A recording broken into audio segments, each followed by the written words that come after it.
माझ्या महाराष्ट्रातल्या अगदी मराठी माणसं आहेतच, मराठी माणसाचाच महाराष्ट्र आहे, गुजराती बांधव आहेत, उत्तर भारतीय आहेत, सगळेच जे इकडे आलेत त्यांना कुठे आम्ही नाही म्हटलेलं नाही.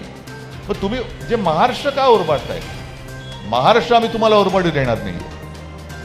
आणि मग ह्या ज्या काही गोष्टी आहेत, कारण 20 तारीख म्हटलं तर खूप लांब आहे, आता वातावरण पेटलेलं आहे. या सगळ्या काळामध्ये एक तर परीक्षा असणार आहेत आणि आजच मी वृत्तपत्रात बातमी वाचली की निवडणुकीच्या कामाला महापालिकेचे काही आरोग्य कर्मचारी असतात त्यांनी नेमले.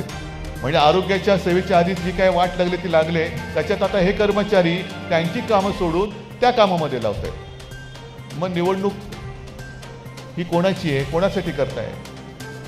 एकूण जे काय वातावरण पेटलेलं आहे ते थोडंसं शांत व्हावं म्हणून त्यांनी निवडणुकीचा कालावधी महाराष्ट्रात लांबवलाय की काय असं मला वाटायला लागलं.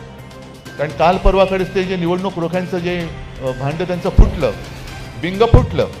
प्रचंड पैसा, हजारो कोटी रुपये भारतीय जनता पक्षाने कमवले. म्हणजे राहुल गांधी एक बरोबर बोललेत की जसं पूर्वी तुम्हाला माहिती आहे एक जमाना असा होता की कोणी मारुती 1000 घेतली तर त्याला लगेच फोन यायचा खंडणीसाठी, यायचा ना.